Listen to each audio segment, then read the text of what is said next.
Well, markets were all lower again on Wednesday. Jeff Hoogendoorn is joining us from Professional Ag Marketing at the World Pork Expo. So let's talk about the pork sector. Another day of new lows for the move on Wednesday in the hog market. And the stagnant cash and cutouts have really continued to plague that market, haven't they, Jeff? Yeah, this is getting a lot of conversation down here this week, of course, is, the entire market move on the futures side was optimism that was built into the futures market, anticipating at one point a huge rally in both cutout and the cash markets, right?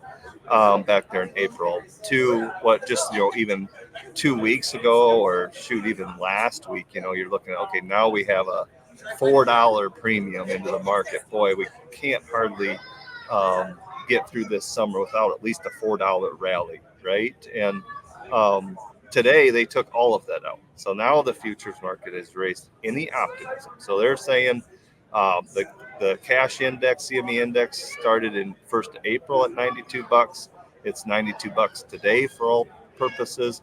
And now the market's got June and July basically in that same $92 area. So that's what the whole storyline has been, a completely flat market, and the futures markets having to trade down to the index. And it's just been a long, painful grind, as anybody involved in that marketplace will tell you. So new lows for the move again today. And do you think we're getting close to finding support areas on the charts? Are the funds done liquidating yet? Because, boy, they've gotten out of a lot of that long position. Yeah, absolutely. And unfortunately, this wouldn't be the first time I would tell you that I think we're low enough, Michelle. And the big reason for that, yes, technically there's some support down here, not too much lower if we need to go test something closer to that $90. But I think more importantly, we are down on top of that CME index now.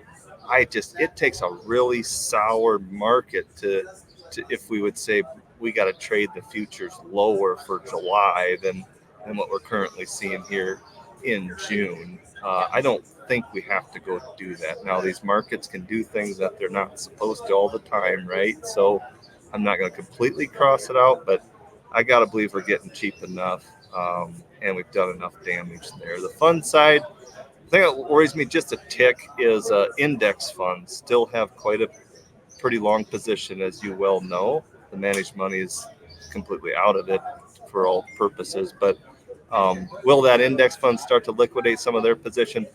They maybe did some this week. I don't think they will. I think they're going to stick around until August, when it's more seasonally appropriate to exit the hog market. Yeah.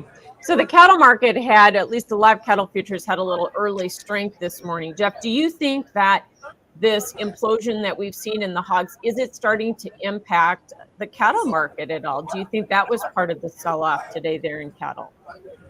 Well, I think they're related, especially this week, and we didn't talk about this much on the hogs, and I think it's probably part of it, though, is just, everything's been red this week. So people are super concerned about the broader economy.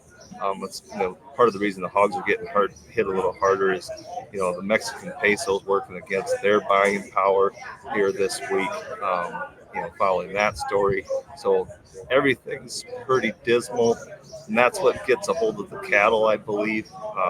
So I would say they're linked. And, if you look at those back hog nuts, for example, those are down 3 something here since last Thursday. That's a really big move for, hog futures a year out. And I think that's related to kind of this Mexican buying power situation, as well as just the broader concerns over the economy. Yeah. It feels like the cattle are also kind of consolidating here, and box beef values were lower. Do you think that market is going to continue to consolidate or not? Or is this just a healthy correction? Yeah, no, I think consolidation is going to be the name of the game there. One of the things we're learning this week, and we maybe don't like the answer, but we're not going to see box beef prices, or at least we haven't so far, hit the levels that they have the past couple of years in June, right? So I think that's going to be a concern. I would not be surprised to see those boxes, maybe stay in this area. Hopefully they can rally a little bit. but that's a clear sign of some consumer pushback. And I think we're going to start, that's, I don't know if we'll start to see it. I kind of think we will. And it's going to be certainly something got our eye on here as we go through the month of June. So grains were down again today. It's been like 6 days down in the soybean market, 7 days in corn and wheat. Looks like the funds are back on the sell side, trying to push the short side of this market. Are they just not concerned about the crop, or is this profit taking, or what? It's an interesting market. We've had a lot of issues as far as the planting progress goes on the front end here. Obviously, we've been struggling there a little bit. The market doesn't seem to be focused on that right now. It's largely focused on, okay, here's the size of the yield, size of the crop, and it keeps getting, plenty of moisture. And I think that's really all the market cares about at the moment. I think that eventually that will change when we start looking at maybe, fewer acres. I'm starting to even be a little concerned about soybean acres, especially in states like northern parts of northern Iowa. So until now, the market's going to be focused on rain mixed grain until kind of proven differently or something new kind of comes up, which always happens. It's going to take a little more time here this year than what it has in the past. Thanks so much, Jeff Hoogendoorn with Professional Ag Marketing, and that's Markets Now.